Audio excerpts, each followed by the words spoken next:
पापा ने मरने से पहले ये वसीयत किया था, बेटा अपनी बहन का ख्याल रखना और मेरे नाम मार्केट में 2 जगह ज़मीन है। एक मैंने तुम्हारे लिए ले रखी है और एक मैंने अपनी बेटी अंजलि के लिए ले रखी है। अब वो मार्केट तुम्हारी अमानत है। अपनी बहन को विदा करते वक्त तुम उस ज़मीन को दो न दो, मगर एक बाप की तरह तुम उसको आशीर्वाद ज़रूर दे देना। मैं पापा की बात समझ चुका था। मेरी आंखों में आंसू आ चुके थे। मेरे पापा ने आखिरी सांस ली और फिर इस दुनिया से चले गए। जब मेरी बहन को ये पता चला कि अब पापा इस दुनिया में नहीं रहे तो उसकी हालत बेहद खराब हो चुकी थी। वह चीखने चिल्लाने लगी, बस पापा को ही आवाज़ देती रही। बार बार उसे बेहोशी के दौरे पड़ रहे थे, क्योंकि मेरी माँ की तो बहुत साल पहले ही मृत्यु हो चुकी थी। अब घर में सिर्फ मैं और मेरी बहन थी और ऐसे मुश्किल टाइम में हम दोनों भाई बहन ही एक दूसरे का सहारा थे। रिश्तेदार कुछ दिन रहे और फिर अपने अपने घरों को चले गए। अपने पापा की आखिरी वसीयत और अपनी बहन का बहुत ध्यान रखा करता था। कभी उसके साथ गुस्सा नहीं किया करता था, बिल्कुल वैसे ही रखता था जैसे पापा ने कहा था। कोई शक नहीं था, वो मेरी सबसे प्यारी लाडली बहन थी। मेरी शादी की उम्र भी हो चुकी थी। खानदान की औरतें मेरे पास आती और बहाने बहाने से यही कहती थी, अगर तुम चाहो तो हम तुम्हारा रिश्ता करवा देते हैं, तुम्हारा भी घर संसार बस जाएगा, वगैरह वगैरह। लेकिन मैंने ये फैसला कर चुका था कि मुझे शादी जान पहचान वालों में कभी नहीं करनी है। सबकी नज़र हमारी मार्केट पर थी। मेरी बहन की उम्र अभी भी 18 साल की थी और इसलिए बहुत से रिश्ते आने शुरू हो चुके थे। लेकिन मैं जल्दीबाजी का फैसला करने वालों में से नहीं था। जानता था खानदान भर में ये बातें मशहूर हो चुकी थी। मेरी बहन के नाम एक मार्केट है जिसका किराया ही अच्छा खासा आता है। अपनी बहन की उस आदमी से शादी करवाना चाहता था जो उसके साथ प्यार मोहब्बत से रहे, उसकी दौलत के पीछे ना हो, बल्कि उसे पसंद करके उसे खुशियां दे, उसकी इज्जत करे। वक्त यूं ही बीतता जा रहा था। जब मेरी मुलाकात निशा से हुई थी, पहली नजर में ही मैं उसे मोहब्बत कर चुका था। मुझे मार्केट की दुकान पर नजर आई थी। मार्केट में ही हमारी अपनी एक दुकान भी थी जिस पर हम रोजमर्रा की सामान बेचा करते थे। उस लड़की के साथ मैं शादी करना चाहता था। मेरे उस दुकान पर भी बहुत भीड़ भाड़ रहता था, इसलिए मैं साथ में इधर भी ध्यान देता रहता था। वहीं से निशा मुझे पसंद आई थी और मैं निशा के घर रिश्ता भिजवा दिया था। हमारी शादी हो गई। मेरी शादी पर सबसे ज्यादा खुश तो मेरी बहन थी। बहनों के तो अरमान ही यही होते हैं कि वो भाइयों की खुशियां देखें, और मेरी बहन तो वैसे भी मुझ पर जान छिड़कती थी।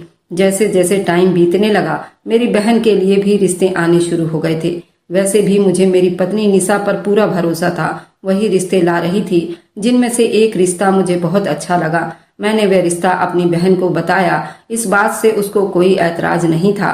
कहने लगी, भाई आपको जो ठीक लगे आप वही करो, मैं आपकी पसंद से राजी हूँ। मैंने बंटी के साथ अपनी बहन की शादी कर दी, लेकिन शादी के टाइम मैंने उसे बहुत ही कीमती सामान दिया था। ऐसे तो लोग अपने बेटों की शादी भी नहीं करते, जैसे शादी मैंने अपनी इकलौती बहन की थी। बस एक माँ बाप थे जो मैं उसे लाकर नहीं दे सकता था। बाकी मैंने उसके दहेज में कोई भी कमी नहीं आने दी थी। बंटी ने तो दहेज के नाम पर एक आना भी नहीं मांगा था, लेकिन मैंने खुद ही सब कुछ अपनी बहन को दे दिया था।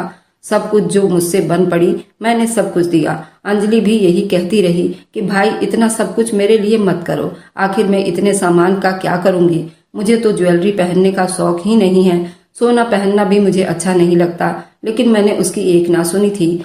निशा थी मेरी साथ, खुश थी। टाइम यूं बीतने लगा। जिंदगी बड़े आराम से चल रही थी।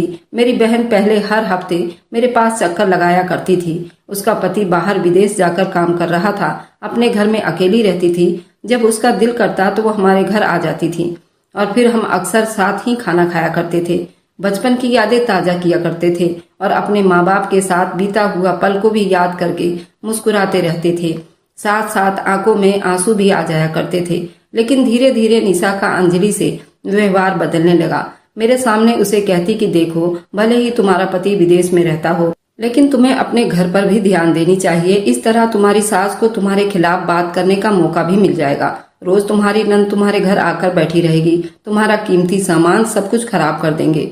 ठीक है कि तुम अपने घर पर रहा करो, अपने पति का दिल जीतो, उसके माँ बाप की सेवा करो। मेरी बहन कहीं न कहीं समझ चुकी थी कि मेरी पत्नी का रोज रोज आना पसंद नहीं करती। निशा की मोहब्बत में इतना अंदाजा तो हो ही चुका था कि मैं उसे मना करना भी मुनासिब नहीं समझा। यही सोचा कि निशा जो कहती है वह ठीक ही कहती है और वही सच है। धीरे धीरे मेरी बहन ने मेरे घर में आना बहुत कम कर दिया था। कोई खास मौका होता या त्योहार होती या फंक्शन होता तो ही आती। हमसे पहले भगवान ने उसकी गोद भर दी थी। भगवान ने उसे एक बेटा दिया था, वह भी बहुत खूबसूरत। वह एक बच्चे की माँ बन चुकी थी, लेकिन हम दोनों को अभी भी कोई औलाद नहीं हुई थी। जब भी बच्चे के लिए निशा को कहता तो वो बहुत सारी भाषण देकर वो मेरा मुंह ही बंद करवा देती थी। कहती भगवान को न जाने क्या स्वीकार है, हमें बच्चा देगा भी या नहीं। उसकी बातों से मैं ये भी अंदाजा लगा चुका था कि उसे बच्चों से कोई खास मोहब्बत तो थी नहीं, बल्कि वे आजाद रहना पसंद करती थी। उस दिन मैं अपनी मार्केट में ही मौजूद था जब मुझे एक कॉल आ गई। कॉल सुनकर तो मेरे पैरों के नीचे से जमीन निकल चुकी थी, क्योंकि मेरे बहनोई बंटी का विदेश में बड़े बुरी तरीके से एक्सीडेंट हो चुका था और उस एक्सीडेंट में मौके पर ही वो अपनी जान की बाजी हार चुका था। मेरा बहनोई बंटी की मृत्यु का सदमा सबसे ज्यादा मेरी बहन को ही हुआ था। अंजलि का तो रो रो कर बुरा हाल हो गया था। मैं तो मर्दों में ही सारी जिम्मेदारियां संभाल रहा था। जैसे ही बहन के पास गया, वह तो मुझसे लिपट कर फूट फूट कर रोने लगी। ऐसे यूं रोता देखकर मैं भी उसे हौसला देने लगा, लेकिन अपने आंसू पर काबू नहीं पा सका। तब मैंने अपने बहनोई का 13वीं से लेकर हर चीज का इंतजाम मैंने ही देखे थे। फिर बंटी को आखिरी अंतिम विदाई दे दिया गया, उसको अग्नि के हवाले कर दिया गया। मेरी बहन अपने ससुराल में रही, मैं भी उसे मिलने आया करता था। लेकिन एक दिन सुबह सुबह दरवाजे पर किसी के आने की आहट हुई। मैंने दरवाजा खोला तो सामने मेरी बहन अंजलि खड़ी थी। मुझे सीने से लगाकर रोने लगी। मैं सुबह सवेरे ही अपने सामने देखकर घबरा चुका था। कहने लगा, अंजलि क्या हुआ, तुम ठीक तो हो ना? इस वक्त इतनी सुबह यहाँ पर क्या कर रही हो? अंजलि रोते हुए कहने लगी, भाई मेरे ससुराल वालों ने मुझे घर से धक्के देकर निकाल दिया है। कहते हम तेरा खर्चा नहीं उठा सकते, तू अब अकेली नहीं है, तेरे पास एक बच्चा भी है, कल को इसका खर्चा भी बढ़ जाएगा। उन लोगों ने धक्के मारकर मुझे घर से निकाल दिया है। सारी रात मैंने सड़कों पर बिताया है और जैसे तैसे इस घर तक पहुंची हूँ। अपनी बहन पर यूं जुल्म होता देखकर मेरी आंखों में तो गुस्से से खून के आंसू निकलने लगा था। मैंने बहन को घर बिठाया और सीधा उसके ससुराल चला गया। उसके ससुराल में उसके सास देवर से खूब लड़ाई झगड़ा किया, लेकिन वह लोग तो कुछ मानने को तैयार ही नहीं थे। कहने लगे, भाई मर गया, रिश्ता खत्म हो गया, ना तो अब इस दुनिया में बंटी है, ना ही उसका कोई हिस्सा मिलेगा। ये घर और जगह हमारी है, इसमें अब अंजलि का कोई हिस्सा नहीं है और ना ही उसके बच्चे को कोई हिस्सा मिलेगा। मम्मी पापा ने ये सारी जमीन मेरे नाम कर दी है, अब तुम जा सकते हो, नहीं तो मैं पुलिस को बुलाकर तुम्हें धक्के देकर यहाँ से भेज दूंगा। मैं वहां से चला आया, क्योंकि मैं उसका भाई था और मैं अभी जिंदा था। मैं उसको सारी उम्र बिठाकर खिला सकता था और तुम लोगों से तो अच्छा उसको रख सकता हूँ और आगे भी रख लूंगा। फिलहाल मैं अपनी बहन को घर ले आया, लेकिन ये बात निशा को बहुत बुरी लगने लगी थी। सारे घर का काम अंजलि से ही करवाने लगी थी, लेकिन फिर भी मेरी पत्नी से ये सब कुछ बर्दाश्त नहीं होता था। एक दिन मुझसे कहने लगी, हमें अंजलि की दूसरी शादी करवा देनी चाहिए, जवान है, खूबसूरत है, उसके लिए तो कोई भी रिश्ता मिल जाएगा। जब मैंने ये सुना तो अपनी बहन से भी उसके बारे में बात की। अंजलि से कहा, तुम दूसरी शादी कर लो, पहली बार तुम्हारा नसीब खराब था, लेकिन जरूरी तो नहीं कि हर बार ऐसा ही हो।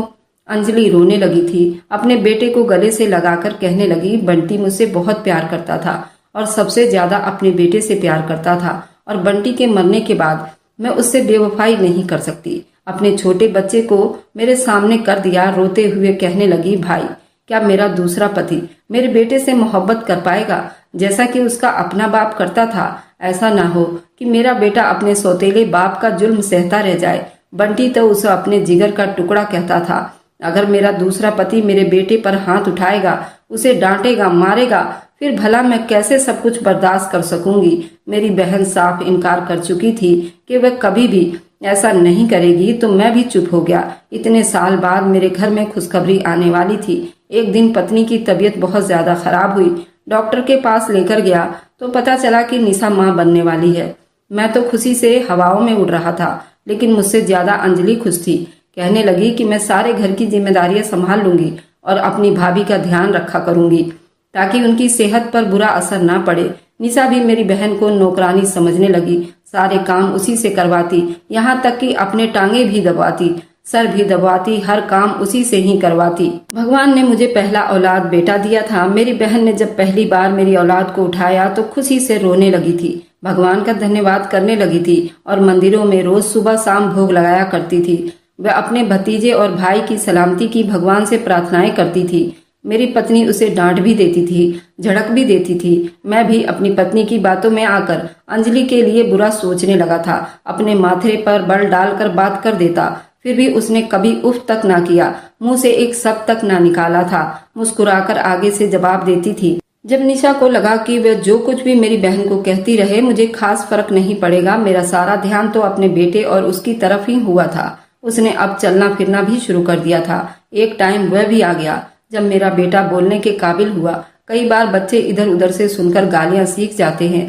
मेरे बेटे ने भी गालियां सुन ली थी और सुनी भी थी जरूर उसने अपने माँ से ही होगी, क्योंकि निशा अक्सर गुस्से में मेरी बहन के बेटे को गालियां दिया करती थी, उसे कुत्ता भी कह दिया करती थी।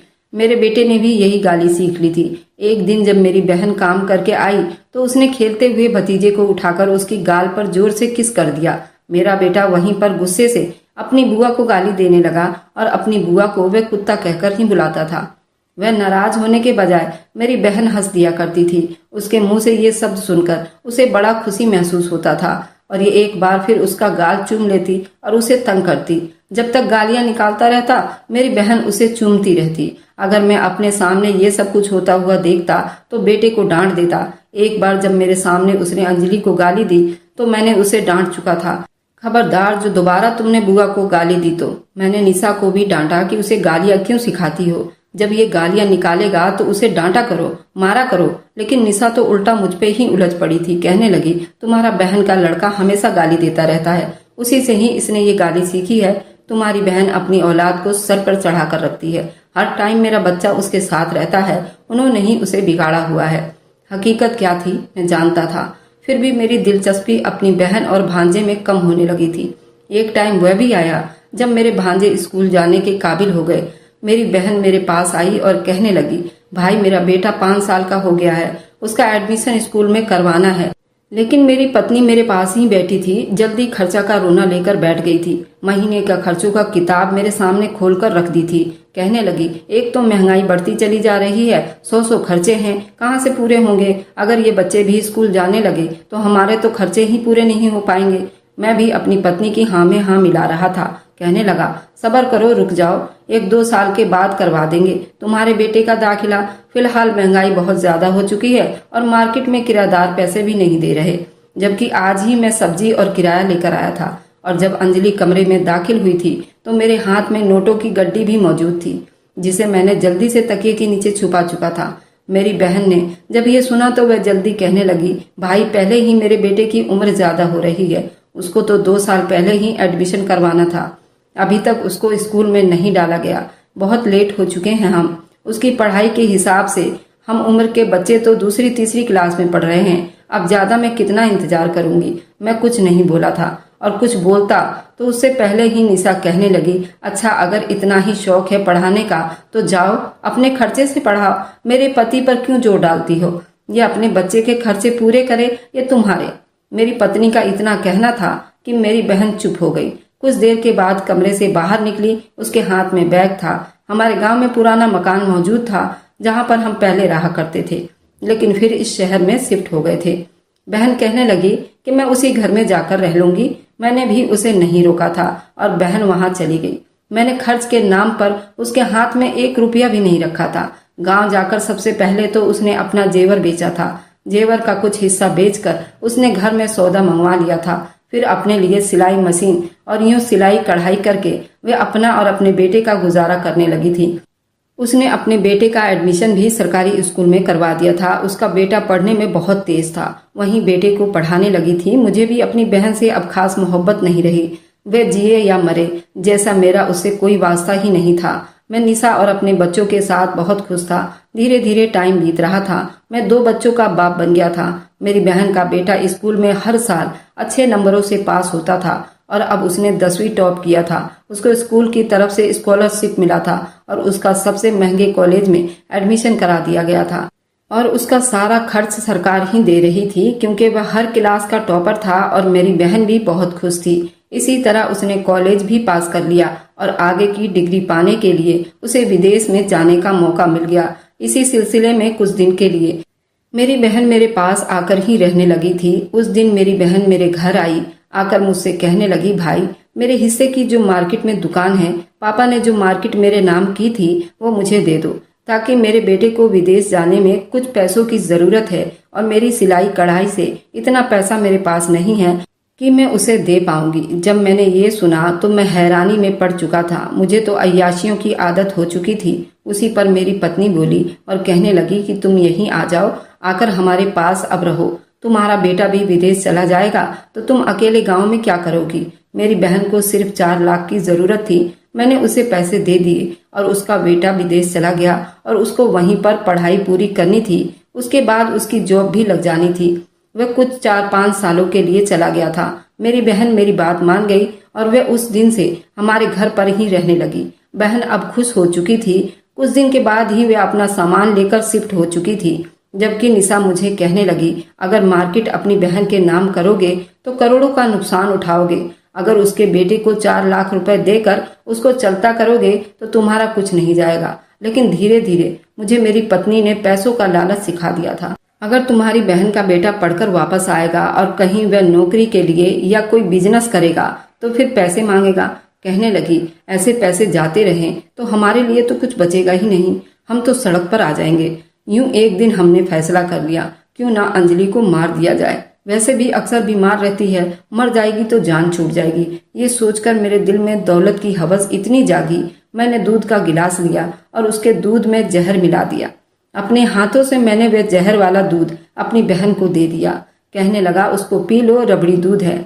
मैंने घर में सबके लिए लाया था। मेरी बहन ने वह दूध बड़ी प्यार से पी लिया था और बिस्तर से उठ ही नहीं पाई थी।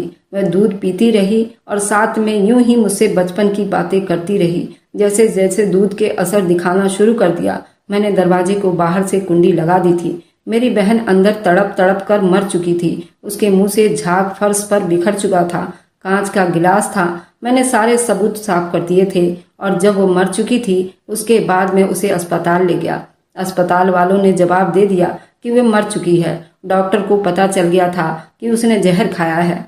मैं डॉक्टर को मंत्रगणक कहानी सुना दी। मैंने कहा कि इसका बेटा घर से भाग गया है। उसके ही गम में इसने अपने आप को मार डाला है और एक चिट्ठी भी लिख दी जिसमें उसके बेटे की झूठी कहानी लिख दी और उसके बेटे से कहा कि तुम्हारी माँ को तुम्हारे विदेश जाने का सदमा लग गया है और वह इस दुनिया से चली गई है। उसके बाद मैंने उसकी रिपोर्ट बदल दी। हार्ट अटैक की रिपोर्ट डॉक्टर को पैसे देकर बनवा लिए। सबसे ज्यादा मैं ही दहाड़े मार मार कर रोया था।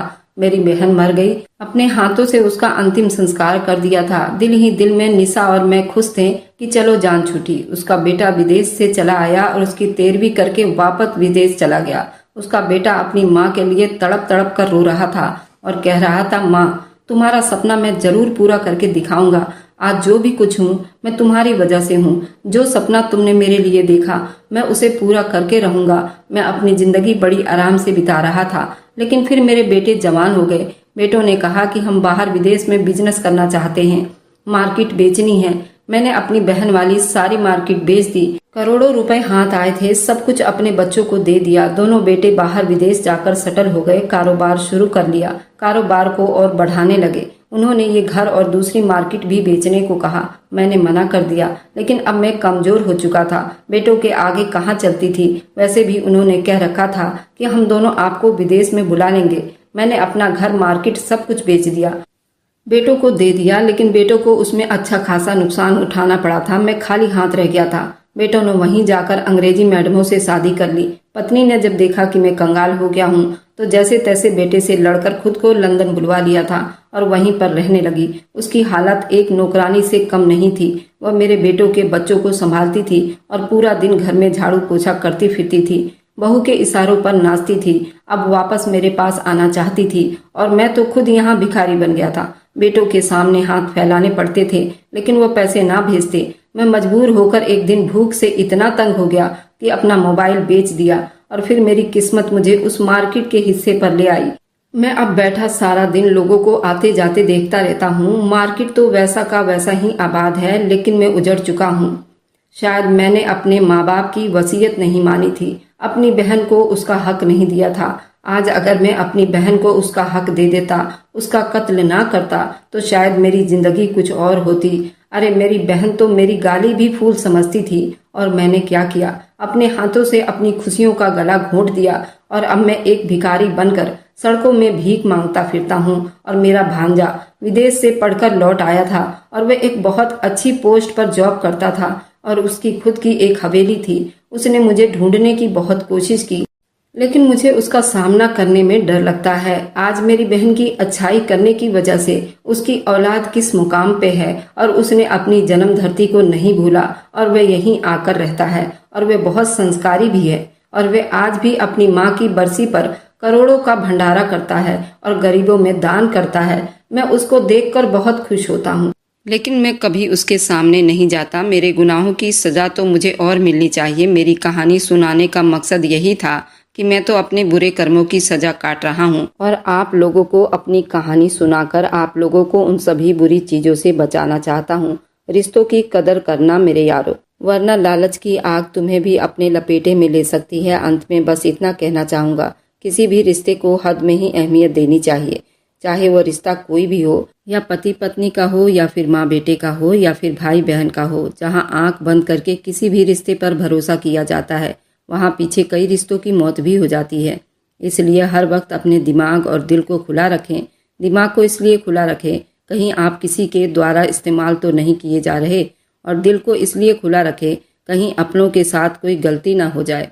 अगर आपको आज की कहानी पसंद आई है तो वीडियो को जरूर लाइक कीजिएगा और अपने दोस्तों के साथ शेयर भी कीजिएगा। और हाँ, अगर आपने अभी तक हमारे चैनल को सब्सक्राइब नहीं किया है तो जरूर सब्सक्राइब कर लें। मिलते हैं हम अपनी कल की एक और नई दिलचस्प कहानी के साथ। मुझ पर सदा अपना प्यार और स्नेह बनाए रखें। सभी को मेरा प्यार भरा नमस्कार दोस्तों।